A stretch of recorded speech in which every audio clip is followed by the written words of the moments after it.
A+ലേക്കുള്ള വഴി ഇനി തനിയെ തുറക്കാം. Subscribe to the ENCLAPS channel. Ring the bell button and open success. It's that easy. Hi. We use different kinds of fuels for different purposes in our day-to-day life. From ancient times, we have been using firewood, dried cow dung, etc. as fuels. Since these fuels are obtained from plants and animals, they are known as biomass or bio-waste. The burning of such bio-waste will be a partial combustion. Since it is a partial combustion, toxic gases such as carbon monoxide and sulfur dioxide are also formed here. Haven't you seen bio-waste dumped in public places? Do you experience a putrid smell when you pass them by? This is caused by the decomposition of organic matter into gases such as methane and hydrogen sulfide. Inhalation of these gases can cause respiratory health problems as well as pollute the air and cause global warming. These bio-wastes are purely organic. So, if we make a compost pit and bury this waste in them, eventually it turns into biofertilizers. Another important and more effective way of waste disposal is biogas. When biowaste is deposited in a biogas plant in the absence of oxygen, biogas is formed by the action of bacteria.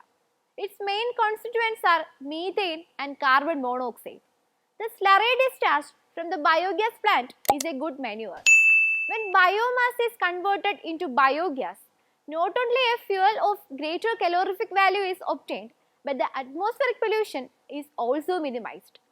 By setting up biogas plants in homes, instead of carelessly disposing the bio-waste from our homes, it is possible to deposit and produce biogas and use it to produce the cooking gas. We should realize that the waste we throw indiscreetly on the wayside invites contagious diseases. Though we are in a forefront regarding the individual hygiene, we are far behind in community hygiene. Biogas plants are essential for many reasons. It will help a lot in the waste management of a society. If we cultivate a farm, we will get the fertilizer we need from the biogas plants. Now, let me ask you one question. We are now familiar with different fuels. Is the heat released from each of them the same when burned? Let's see. Some of you may be using LPG in your houses. The weight of the LPG filled in a cylinder supplied to our homes is 14.2 kg. A house with 4 members can use an average of 1 cylinder per month.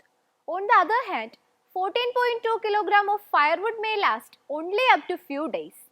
So, here we can understand that the difference in the efficiencies of these fuels. Comparing the same amount of firewood and LPG, it can be said that LPG is much more efficient than firewood. To indicate this, we often use the term calorific value. The amount of heat liberated by the complete combustion of 1 kg of fuel is its calorific value. Its unit is kilojoule per kilogram. You can see some fuels and their calorific values in this table. What do you understand from this? Yes, hydrogen is the fuel with the highest calorific value. 1.5 lakh kilojoule of energy can be released by burning 1 kilogram of hydrogen. It is such a huge value, right? Then why is hydrogen not used as a domestic fuel? Hydrogen is a gas that burns on its own. It is highly inflammable and explosive in nature. So, it is very difficult to store and transport it. So, hydrogen being used as a fuel somewhere? Hydrogen is used as a fuel in rockets and some vehicles. We make use of hydrogen fuel cells to produce electricity by combining hydrogen with oxygen. So now, we know about different types of fuels and their calorific value. What are the properties that a good fuel must have? The fuel should be easily available. It should be of low cost. It should have a high calorific value. It should cause minimum atmospheric pollution on combustion. It should be easily storable. A fuel must not evaporate quickly at ordinary temperatures. It should be easily transportable. While analyzing these properties, we can come to a conclusion that electrical energy is the most important form of energy. Its specialty is that it can easily be transported into many other forms. We cannot even imagine a life without electricity. The amount of electrical energy received by a person is a measure of the progress of the nation. So, we need to generate a large amount of electricity to meet the various needs. Power stations are the centers where electricity is produced on a large scale for distribution. Power generators convert mechanical energy into electrical energy. The mechanical energy required for running a power generator is made available in different ways. Power stations can be classified based on the nature of the source providing the energy required to operate the generator. The power stations which we used the kinetic energy of flowing water to rotate the turbine are called hydroelectric power stations. Water stored at a height is allowed to flow down through the penstoke pipe. The energy of the flowing water is used to rotate the turbine and electricity is generated. Such power stations are established at Pallivasal, Moolammattam, etc.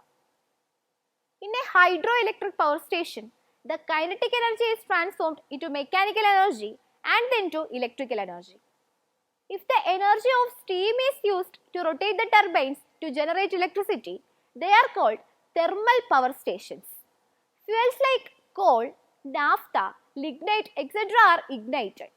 The heat energy thus liberated is used to convert water into steam at high temperatures and pressures. Such power stations are established at Neyveli and Kayankulam. So, what is the energy change taking place here? The chemical energy is transforming into heat energy, then to mechanical energy, and finally to electrical energy. So, in this session, we have learned the properties of fuels, their efficiency, and about power stations. See you later. 3 ലക്ഷത്തിലേറെ വരുന്ന ചോദ്യോത്തരങ്ങൾ ഏറ്റവും കുറഞ്ഞ ചിലവിൽ സ്വന്തമാക്കുവാൻ ഉടൻ തന്നെ download ചെയ്യൂ ENCLAPS the Learning App.